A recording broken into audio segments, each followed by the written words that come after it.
este pozo del cual bebieron él, sus hijos y su ganado. Todo el que beba de esta agua volverá a tener sed, respondió Jesús.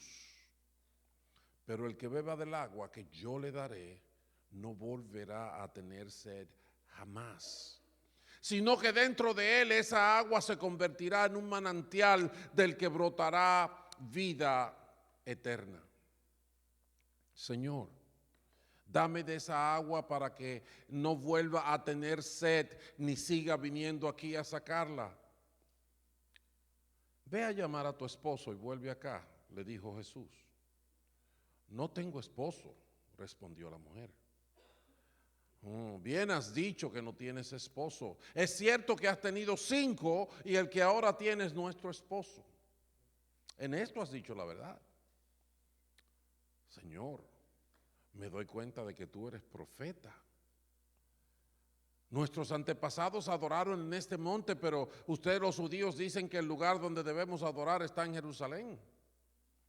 Créeme, mujer, que se acerca la hora en que ni en este monte ni en Jerusalén adorarán ustedes al Padre. Ahora ustedes adoran lo que no conocen, nosotros adoramos lo que conocemos, porque la salvación proviene de los judíos. Pero se acerca la hora y ha llegado ya, en que los verdaderos adoradores rendirán culto al Padre en espíritu y en verdad, porque así quiere el Padre que sean los que le adoren. Dios es espíritu, y quienes lo adoran deben hacerlo en espíritu y en verdad. Sé que viene el Mesías, al que llaman el Cristo, respondió la mujer. Cuando Él venga nos explicará todas las cosas. Ese soy yo el que habla contigo, le dijo Jesús.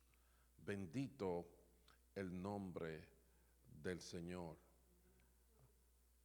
Chicos, yo voy a hacer un restart aquí para ustedes. A ver, ¿tienen mi imagen allá?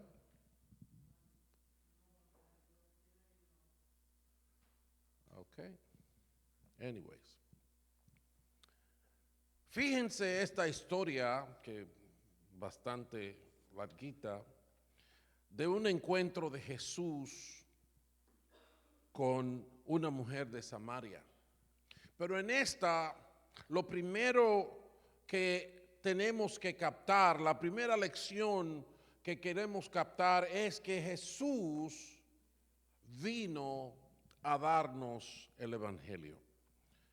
Si nosotros vamos a los capítulos anteriores del Evangelio de Juan, nos vamos a encontrar con que en el capítulo 1, aparte de que ya Juan se nos fue adelante diciendo que en el principio era el verbo y el verbo estaba con Dios y el verbo era Dios, también dijo que el verbo se manifestó como el Hijo unigénito de Dios.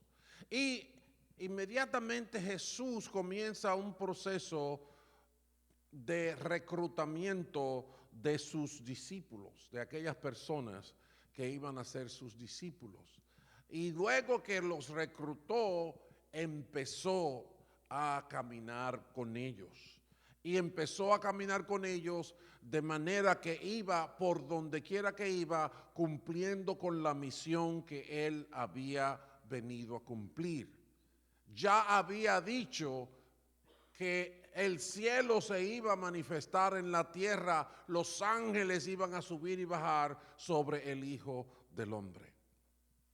Y fue predicando aquí, allá, empezó a hacer obras para dar a conocer el mensaje de salvación, que es el mensaje del Evangelio. En los versículos 3 y 4 de ese primer capítulo, él dijo que, dice la palabra de Dios, que él salió de Judea y volvió a Galilea y luego le era necesario pasar por Samaria. Y en ese sentido tenemos un modelo que Jesús nos da. y es el modelo de que donde quiera que iba, él compartía el evangelio. Jesús vino con un propósito, empezó a caminar en ese propósito y donde quiera que iba, compartía el evangelio, porque Jesús vino a darnos el evangelio. Jesús, en ese sentido, en esta primera lección del texto, Jesús es el enviado, el emisario del reino de los cielos que se manifiesta para nosotros en la tierra, con un mensaje, el mensaje de salvación de parte de Dios. Pero a la misma vez establece un modelo que va a ser luego para nosotros cuando Él dijo, como el Padre me envió, yo los envío a ustedes. Nosotros tenemos que aprender del Maestro que donde quiera que vamos tenemos que compartir el evangelio, tenemos que compartir nuestra fe. Y compartir nuestra fe, mis hermanos, es algo natural de los hijos de Dios. Es algo natural de los discípulos de Cristo. Es algo natural aún en la misma vida de nuestro Señor.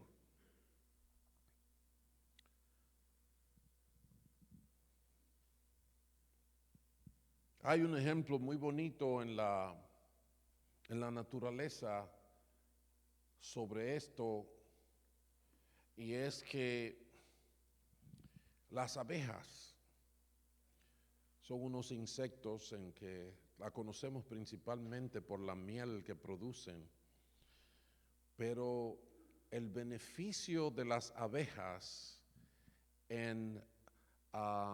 entre nosotros es mucho más de lo que nosotros nos imaginamos, es mucho más que darnos miel para que nos endulcemos la vida. Las abejas tienen una misión que se le llama cross-polinización o polinización. ¿Qué es esto? Bueno, ellas tienen un cuerpo diseñado en una manera tal que ellas van a una flor y el polen de la flor o las semillas de esa flor, de esa planta, se adhieren, se pegan en el cuerpo de las abejas. Y al pegarse en el cuerpo de las abejas, cuando ellas se van y van a otra planta que no está fecundada, ellas tiran las semillas y fecundan esa planta. Entonces, de esa manera, las abejas no solamente nos dan miel, pero van creando, van propagando las semillas que se necesitan para que hayan más plantas, para que hayan más frutos. Y en verdad hay una situación en la que el departamento déjeme ver dónde está el nombre de esto. El Departamento de Vida Natural, déjeme verlo por aquí. El Departamento de Vida Natural nos da un artículo que, bueno, lo viven escribiendo constantemente. Yo vi uno en el 2013, pero en el 2015 tienen uno similar, donde hablan de que las abejas están desapareciendo del país. Y en ese sentido ponen unos 15 billones de valor en frutos, en nueces, en vegetales, en riesgo.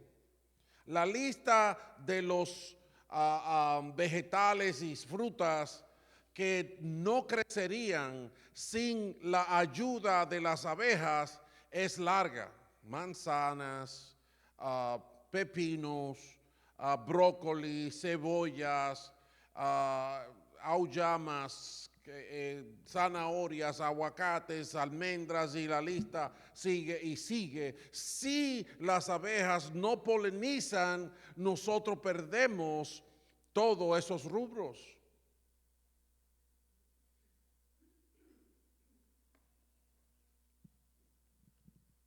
Pero ¿a dónde quiero llegar con esto?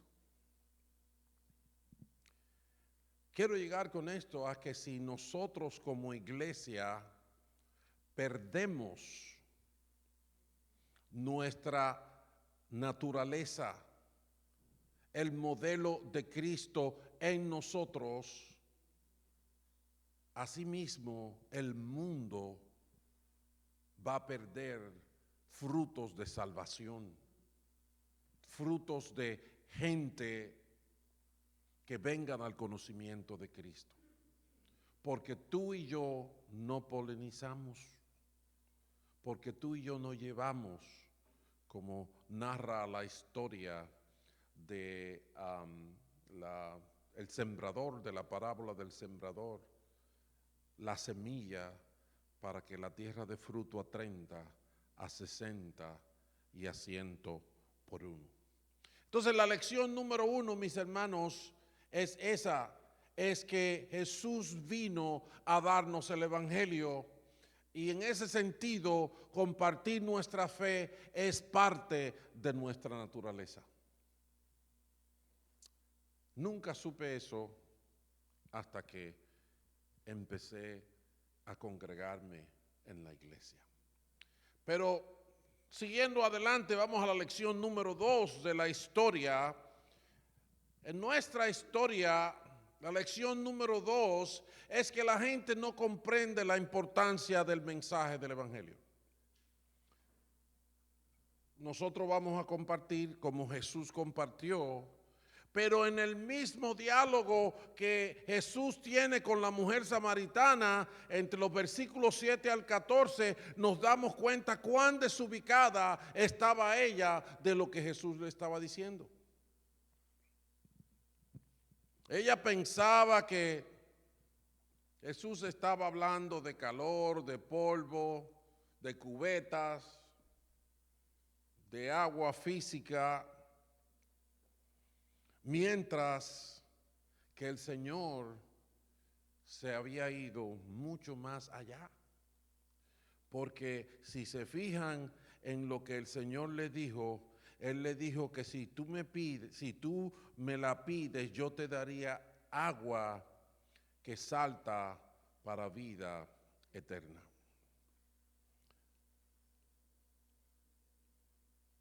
Cuando nosotros compartimos la vida y como creyentes, la gente a veces te pregunta de qué religión tú eres o algo así. Y lo que están esperando es saber cuánto dinero te sacan en la iglesia, cuántos días hay que ir, cuántas buenas obras hay que producir. Eso es lo que ellos están pensando, que eso es todo lo que dice la iglesia. ¿Cuánto ron se puede beber si se va a la iglesia tuya o no? En eso es que estamos pensando, right? Pero Jesús, cuando habló con ella, estaba hablando de vida eterna. Él no estaba hablando de esas simplezas. Ella vino, ella hasta se entusiasmó y, ¿verdad? Se puso positiva y le dijo, dame de esa agua. Pero oigan lo que ella estaba pensando, así no tengo que venir a este pozo más. Esta cargadera de agua ya me hace que me duele la espalda, el cuello también y todo, ¿verdad? En eso está pensando ella.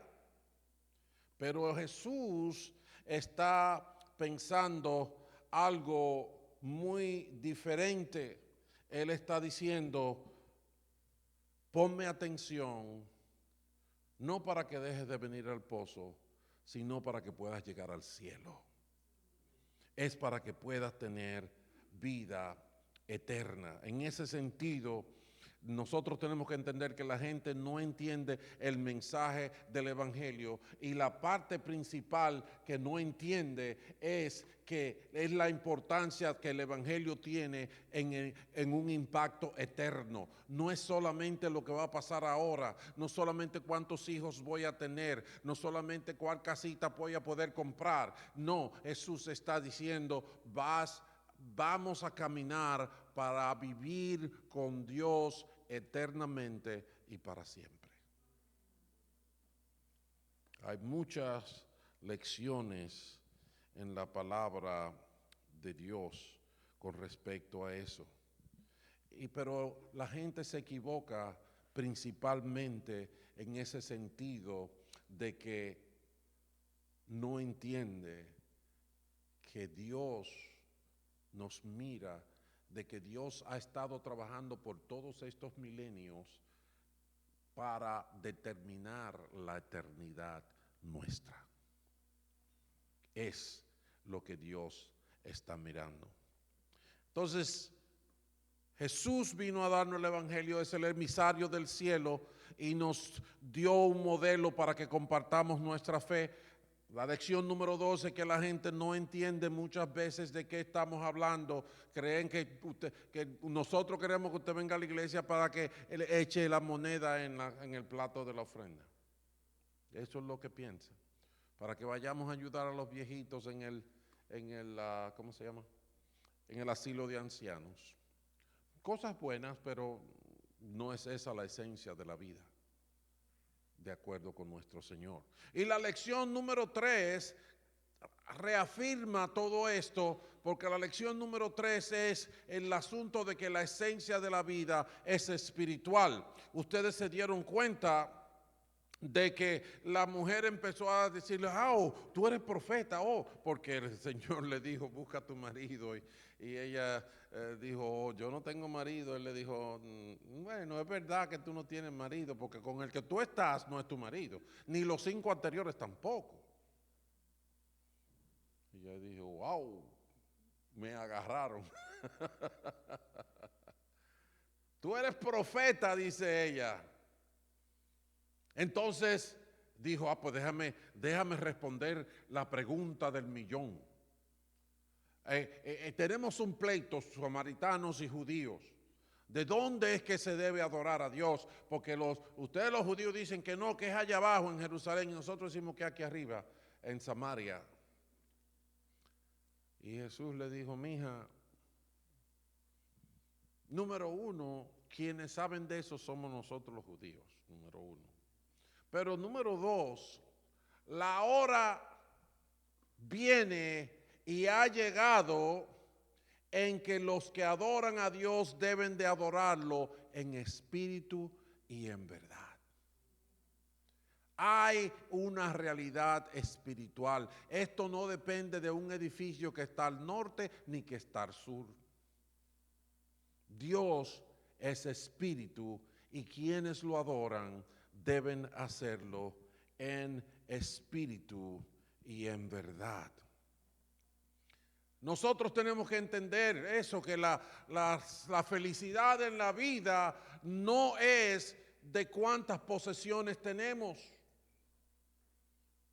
Jesús mismo lo dijo, la vida del hombre no consiste en la abundancia de los bienes que poseen.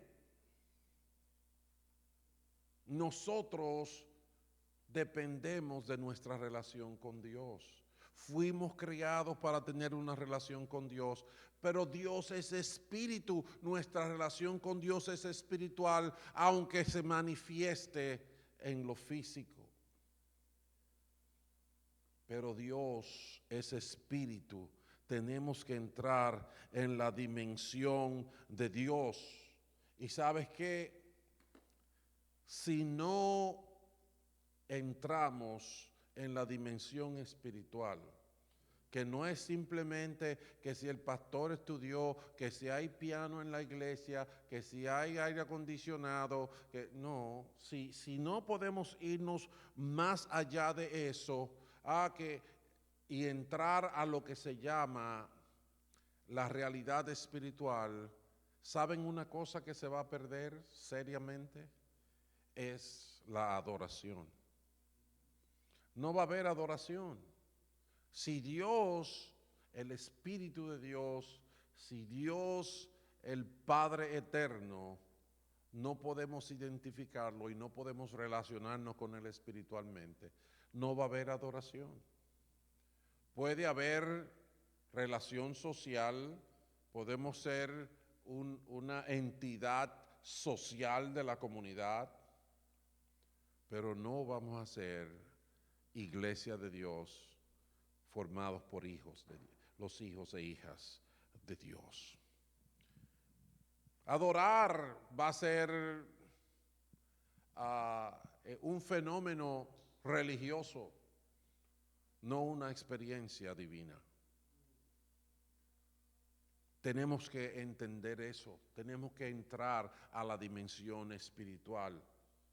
Cuando tú te levantas y vas a prepararte para tu trabajo, tienes que ponerte en contacto con el Padre de los Espíritus. Cuando vas a hacer cualquier cosa con tu familia, tienes que estar de acuerdo con tu Padre Celestial.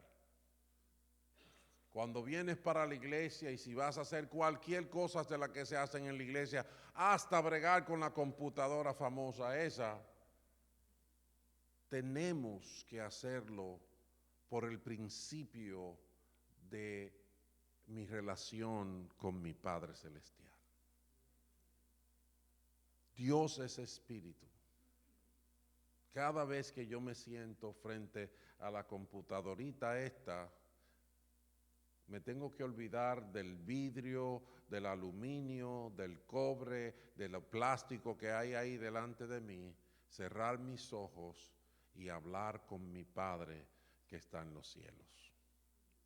Porque la realidad total de nuestras vidas depende de nuestra realidad espiritual y la adoración no va a existir. Fíjate lo que Jesús dijo: ¿qué aprovecha al hombre si se gana todo el mundo y pierde su alma? Yo nací en una familia decente, con cierto orden, con cierto rigor. Y lo que aprendí fue: mi hijo, tienes que estudiar, tienes que aprender, tienes que ir a la universidad, hacer una carrera, conseguir un trabajo, conseguir una buena esposa, hacer una casa, y esa es la felicidad del hombre. Una familia decente, right? Pero no es eso todo. De acuerdo a lo que la palabra de Dios está diciendo en Mateo 16, no me sirve de nada cumplir con todo eso si pierdo mi alma, si no desarrollo una relación con Dios, si el propósito de Dios no se cumple en mi vida y si Dios no me usa para polinizar la tierra. ¿Entienden eso? Y en ese sentido, la última lección que quiero tomar por el día de hoy de esta historia de Jesús en Samaria es que Jesús no solamente fue un modelo, no solamente fue un emisario, sino que Él es el Hijo de Dios, el Salvador del mundo y el único camino al cielo. O sea, no podemos compararlo con las estrellas del baloncesto, ni los que corren carros de carrera, ni tampoco con Gandhi o con ninguna de las figuras de otras religiones, porque no hay punto de comparación. El cielo mandó un emisario,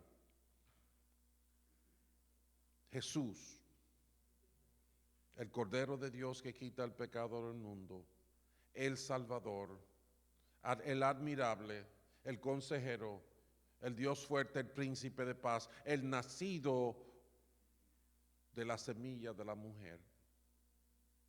aquel que vino destinado a aplastarle la cabeza al diablo.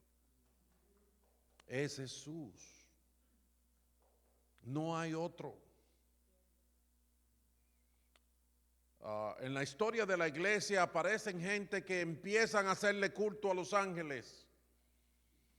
Hubieron quienes empezaron a adorar a la serpiente que Moisés levantó en el desierto. Y como dice el libro de Romanos capítulo 1, en vez de adorar al Creador, en gran parte de la tierra empezamos a adorar a la criatura, al águila, al sol, a lo creado en vez del Creador. No, solamente hay un Dios. La mujer pensaba que es asunto de religión y le dice al Señor: yo sé que viene el Mesías que se llama el Cristo y cuando Él venga nos va a decir todas las cosas. Sí, sabemos los chismes que circulan por las calles y las noticias que dicen en la prensa y la. Pero todavía hoy día con internet, con inteligencia artificial y con todo, a veces estamos sentados con el Salvador del mundo al lado de nosotros y no lo conocemos. Y no lo conocemos.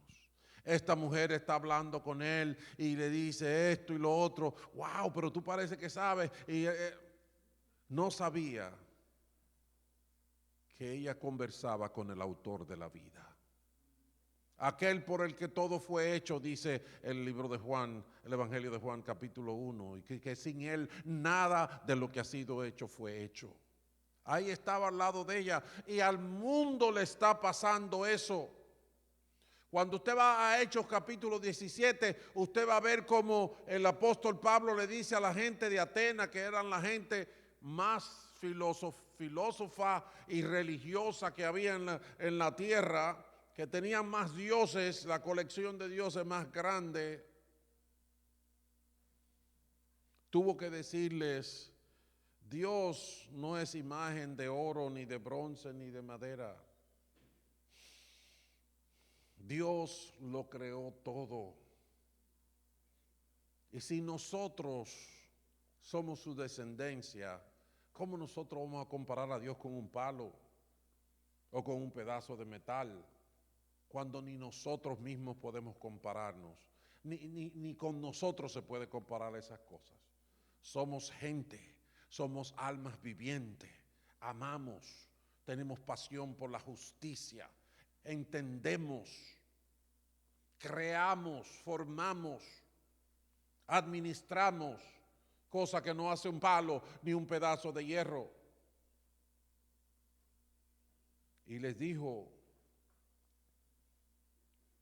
que no podíamos tener esa imagen de Dios y que la ignorancia que tenemos con respecto a eso, Dios la había perdonado en el pasado, pero ya era la hora en que había un llamado para que buscáramos a Dios y nos arrepintiéramos de nuestros pecados. Necesitamos conocer al único autor de la vida en vez de obsesionarnos con prosperidad, con posesiones, con tener fama. Yo a veces veo la lucha política y yo a veces digo, pero esta gente sí son tontas. Lo que menos quiero yo es el presidente de una nación. Usted sabe el liazo que usted se está poniendo encima. Usted sabe la complicación y el peso de la responsabilidad. Yo quiero salir corriendo. Si usted me dice, no, pero ellos no, ellos lo quieren. ¿Por qué? Bueno, porque le van a poner mucho dinero en las manos. Mucha prosperidad, mucho dinero cruzando para la derecha y por la izquierda. A lo mejor se cae un pedacito y se queda en mi casa. ¿Verdad? Tristemente, esa ha sido la mayor parte de la historia de la política. Y por eso está totalmente descalificada en términos morales. Yo creo que hay gente buena, yo creo que deben haber gente buena ahí, pero la verdad es que es difícil encontrarlas. Pero nosotros todos, aún nosotros los que no tenemos tantas responsabilidades, ni fama, ni tanto dinero, de repente nada más vivimos pensando en eso. Pero no. Tenemos que tomar una decisión. Y Jesús nos enseñó para dónde debemos ir.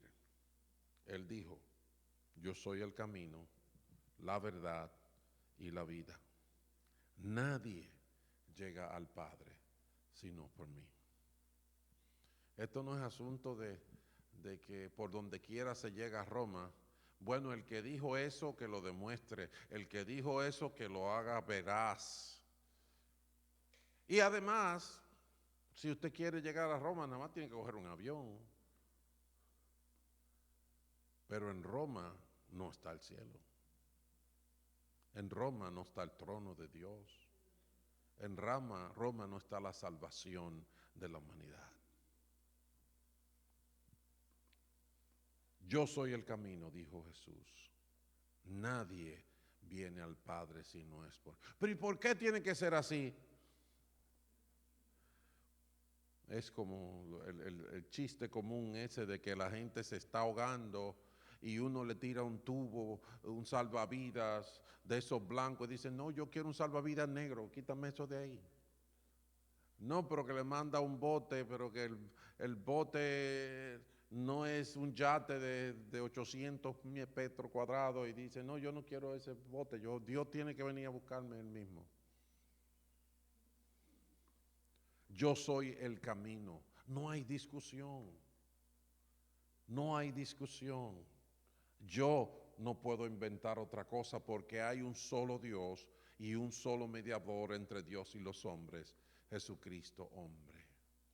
Ese es uno de esos versículos que todos debemos aprendernos de memoria desde nuestro primer mes en la iglesia. Hay un solo Dios y un solo mediador y no es el pastor. Hay un solo Dios y un solo mediador entre Dios y los hombres, Jesucristo, hombre. Entonces, mis hermanos, en resumen de nuestra experiencia en Juan capítulo 4, aprendemos, número 1, que Jesús es el emisario del cielo que vino a darnos el Evangelio. Jesús vino a darnos el Evangelio y a la vez nos dio un modelo para que nosotros compartiéramos nuestra fe. La lección número 2 es que la gente no entiende la trascendencia del mensaje del Evangelio y especialmente no entienden que el Evangelio tiene un impacto eterno, no simplemente momentáneo ni circunstancial. En la lección 3 vimos que la esencia de la vida es espiritual y que de nada le sirve al hombre ganarse todo el mundo y que se pierda su alma que es eterna. Y por último, Jesús es el único camino al cielo. Jesús no es simplemente un profeta de la historia que vivió bien, que nos enseñó buenos hábitos o buenos ejercicios espirituales, no. Jesús es el que era en el principio, por el que todas las cosas fueron creadas, por el que nada sin Él nada de lo que ha sido creado fue creado. El que estaba en el principio con Dios y era Dios, y vimos su gloria como la del unigénito del Padre. Y por eso a Dios nadie le vio jamás, dice Juan 1:18. El unigénito Hijo que está en el seno del Padre, Él lo ha dado a conocer. ¿Queremos conocer a Dios? Conozcamos a su Hijo. El que tiene el Hijo, dice él, tiene la vida. Bendito su nombre. Así que ahora que estamos en Cuaresma y estamos pendientes que pronto vamos a estar celebrando a la muerte y la resurrección de nuestro Señor Jesucristo, entendamos la realidad que de que estamos hablando y de que estamos viviendo. Jesús vino a darnos el Evangelio. Jesús vino a darnos el modelo de vida. Jesús vino a traer el regalo del cielo. Hay muchas otras formas en las que podemos describirlo. Hay muchos otros nombres que podemos usar que describen el propósito de Dios en la vida de Jesucristo el Señor.